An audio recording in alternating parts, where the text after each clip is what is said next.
तेरा दर छोड़ कर सतगुर, तेरा दर छोड़ कर सतगुर, ये दीवाने कहाँ जाए, ये दीवाने कहाँ जाए। क्षमा जलती को छोड़ कर, क्षमा जलती को छोड़ कर, ये परवाने कहाँ जाए। तेरा दर छोड़ कर सतगुर, तेरा दर छोड़ कर सतगुर।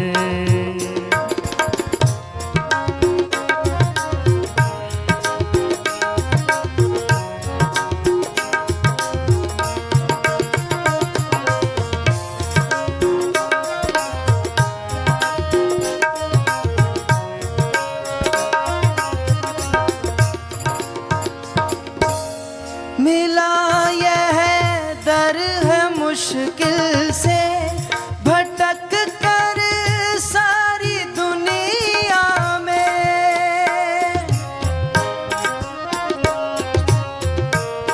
मिला यह दर है मुश्किल से, भटक कर सारी दुनिया में।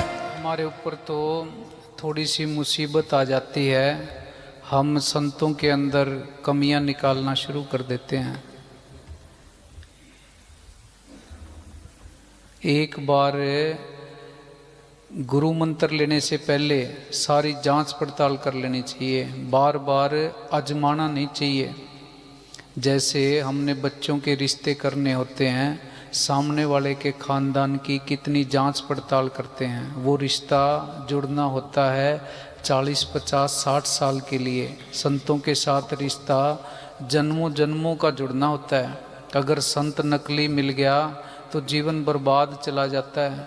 डॉक्टर नकली मिल जाए, आँख का ऑपरेशन करवाना हो तो क्या होगा, आँख फोड़ देगा। डॉक्टर सही होना चाहिए, संत भी सही होना चाहिए, पहले पड़ताल कर लेनी चाहिए, बाद में बात बात के ऊपर नहीं आजमाना। ये सुख दुख तो कर्मों के हिसाब से आते हैं।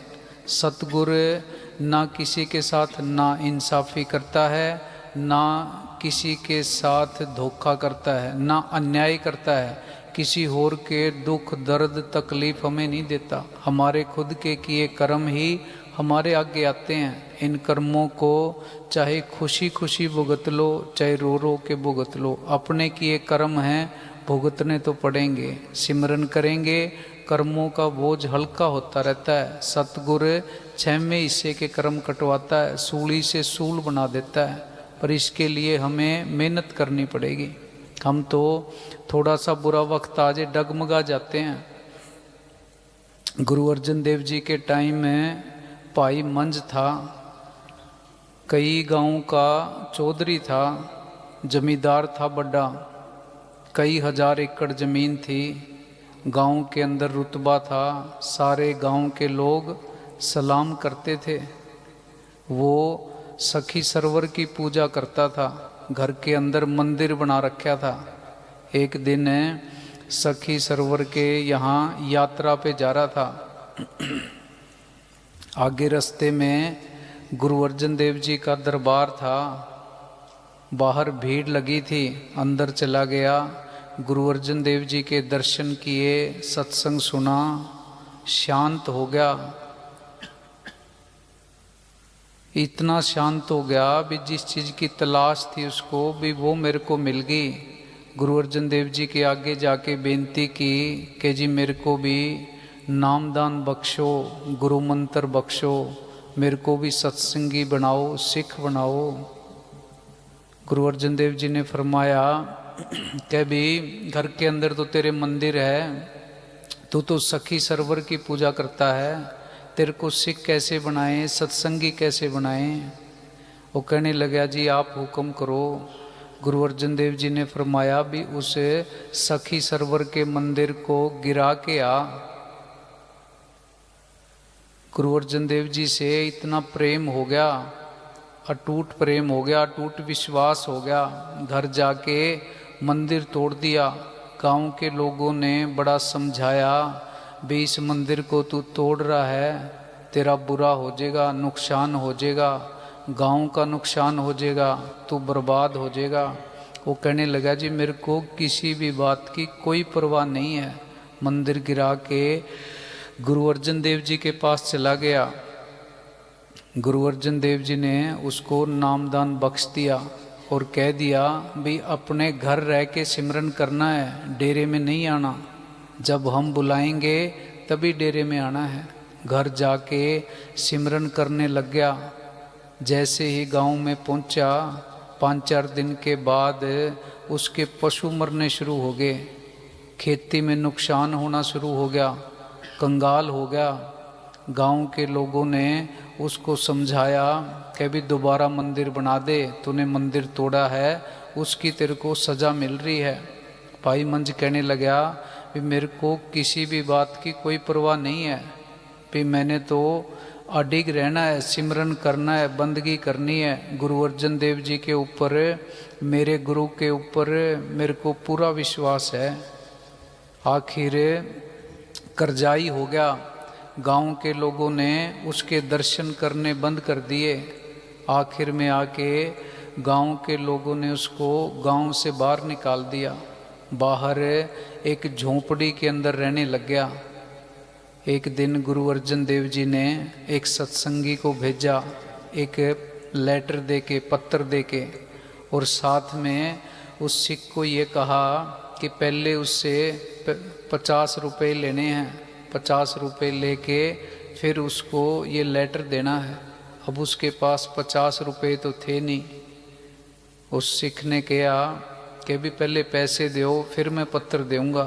वो खुश हो गया कि भी पत्र में गुरु अर्जन देव जी ने तेरे को वहाँ डेरे में बुलाया होगा। अब पैसे उसने कईयों से उधारे मांगे, किसी ने नहीं दिए। आखिर घर वाले का जो भी सोना चांदी बचा हुआ था वो बेच के और उस सिख को पैसे दे दिए और वो पत्र ले लिया।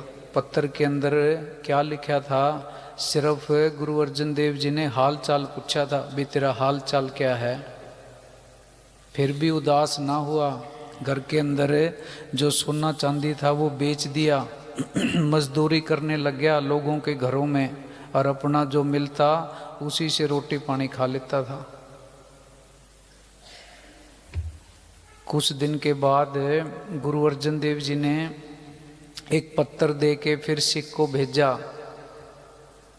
उसमें भी यही शर्त लगा दी कि पहले उससे 50 रुपये लेने हैं फिर पत्र देना है। अब उसके पास पैसे तो थे नहीं, और क्या किया, एक सेठ के यहाँ अपने घरवाली को और अपनी लड़की को नौकर रख दिया, उससे पैसे उधारे ले लिए। पैसे उधारे लेके पत्र पढ़ा। पहले तो वो सोचता था भी शायद अब तो गुरुजी बुला लेंगे, भी सब कुछ बर्बाद ही हो गया, कुछ बचा ही नहीं। लड़की को, घरवाली को भी सेठ के घर नौकर रख दिया। पर उस पत्र को पढ़ता है, क्या लिखा था कि भी तेरा भजन सिमरन कैसे चल रहा है, उसमें भी बुलाया नहीं गया था। फिर तीसरा पत्र भेजा गुरु अर्जन देव जी ने कुछ समय के बाद। फिर उनको डेरे के अंदर बुलाया, डेरे में ड्यूटी लगा दी, भी लंगर के लिए लकड़ियाँ लेके आया कर। लंगर के लिए लकड़ियाँ लेके आता था और अपना लंगर खा लेता था। एक दिन गुरु अर्जन देव जी ने पूछा, भाई भाई मंज कहाँ है, क्या करता है। सेवादारों ने बताया कि जी वो लंगर के लिए लकड़ियाँ लेके आता है और लंगर में सेवा थोड़ी बहुत करता है, लंगर खा लेता है। गुरु अर्जन देव जी ने भाई मंज को कहा कि भी जितने की तू लकड़ियाँ लेके आता है उतने का लंगर खा जाता है, तेरी सेवा तो ना लगी। तू एक गठड़ी लंगर के लिए लेके आया कर और एक गठड़ी बाजार में बेच के आया कर, जो पैसे मिले वो सेवा में दिया कर। उसने ऐसे ही करना शुरू कर दिया। एक दिन रात का वक्त था, सुबह कोई 3-4 बजे का वक्त था, बारिश हो रही थी, बिजली चमक रही थी, तूफान आ रहा था। गठड़ी लेके आ रहा था, बिजली चमकी, आगे दिखाई नहीं दिया, कुएं में गिर गया। कुएं में गिरने के बाद भी सर के ऊपर लकड़ियों की जो गठड़ी थी उसको गिरने नहीं दिया। गुरु अर्जन देव जी सुबह सुबह का टाइम था, सिमरन की क्लास में बैठे थे, एकदम उठे, 2-3 सत्संगियों को साथ लिया, रस्सा लिया, कुएं की तरफ भाग लिए। जब गए देखा भी भाई मंज अंदर है, सेवादार को कहा भी इसको कह दे भी छोड़ ऐसे गुरु को जिसने तेरी ये हालत कर दी। जब भाई मंज को ये बात कही, भाई मंज ने कहा भी मेरे गुरु के लिए ऐसे मत बोलो, निकालना है तो निकालो, नहीं निकालना तो मत निकालो, पर गुरु के लिए गलत ना बोलो। इतना अटूट विश्वास होना चाहिए। फिर गुरु अर्जन देव जी ने सेवादारों को कहा भी इसको बोल दो भी गठड़ी तो नीचे गिरा दे, भी तेरे को बाहर निकाल लेते हैं। जब उसको कहा, वो कहता नहीं, पहले गठड़ी को निकालो, ये लंगर में लेके जानी है, उसके बाद मेरे को निकालना। ऐसे ही किया। जब बाहर आया तो गुरु अर्जन देव जी सामने खड़े थे। गुरु अर्जन देव जी ने गले से लगा लिया और वचन फरमाए भी तू गुरु का जहाज है, जो तेरे दर्शन करेगा, जिसको तू नाम दान देगा, सब तिरजेंगे। परीक्षा के अंदर पास होना बड़ा मुश्किल होता है। हाँ जी। मिला यह दर है मुश्किल से, भटक कर सारी। हम सारे पूज्य वकील साहब जी की कितनी इज्जत करते हैं। पूज्य वकील साहब जी के लिए सारे जो लोग नहीं भी आते, जो गुमराह भी हो रहे हैं, वो भी जान देने के लिए तैयार हैं। पर मौके पे जब पूज्य वकील साहब जी थे तो तरह तरह की बातें लोगों ने शुरू कर दी थी। कोई कहता है अभी प्रोग्राम करने के पैसे लेते हैं, कोई कहता था 1 लाख लेते हैं। कुछ संगत ने आना भी बंद कर दिया। पूज्य वकील साहब जी ने पैसे लेके क्या करना था? वो जो भी आते थे गरीबों में बांट देते थे, सेवा में लगा देते थे, अपने घर नहीं देते थे। पूज्य वकील साहब जी का पोता तो अब भी चौटाला गांव के अंदर स्कूल की बस चलाता है, 10,000 रुपये तनख्वाह लेता है, गाड़ी भी उनके घर पे नहीं है। तो संत अपने लिए कुछ नहीं करते, सत्संगियों के भले के लिए करते हैं। हाँ जी।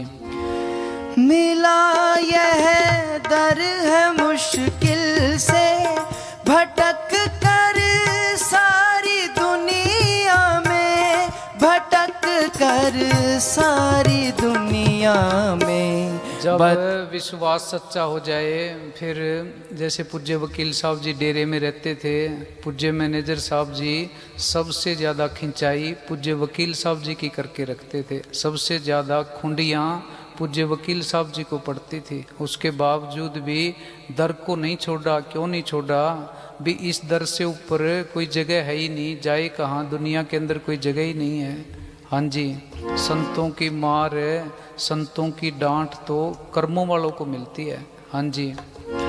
बता दो छोड़ दर ऐसा, बता दो छोड़ दर ऐसा, किधर जाए कहाँ जाए, क्षमा जलती को छोड़ कर, क्षमा जलती को छोड़ कर, ये परवाने कहाँ जाए, तेरा दर छोड़ कर सतगुर, ये दीवाने कहाँ जाए।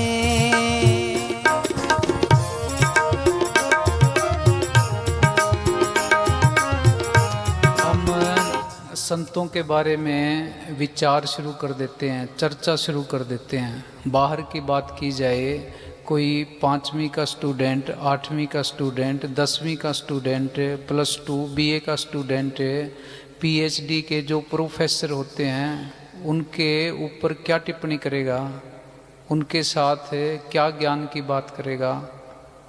हाँ जी।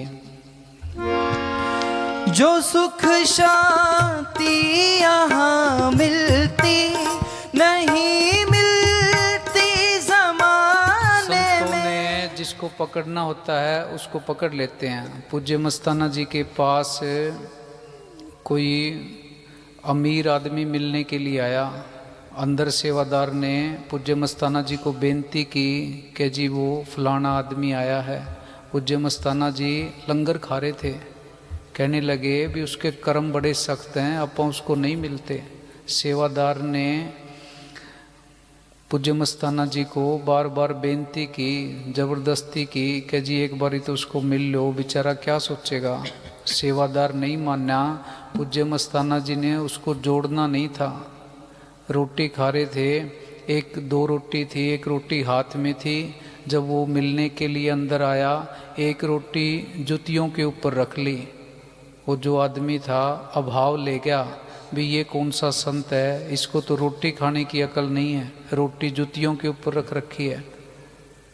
तो वो एक बारी मिलके दोबारा डेरे आया ही नहीं। संतों ने जिसको जोड़ना होता है जोड़ लेते हैं, तोड़ना होता है तोड़ देते हैं। हाँ जी। जो सुख शांति यहाँ मिलती नहीं मिलती जमाने में, नहीं मिलती जमाने में। ये मार्ग छोड़ कर सुख का, ये मार्ग छोड़ कर सुख का, के सुख पाने कहाँ जाएं, के सुख पाने कहाँ जाएं। क्षमा जलती को छोड़ कर, क्षमा जलती को छोड़ कर, ये परवाने कहाँ जाएं। तेरा दर छोड़ कर सतगुर, ये दीवाने कहाँ जाएं, ये दीवाने कहाँ जाएं, ये दीवाने कहाँ जाएं।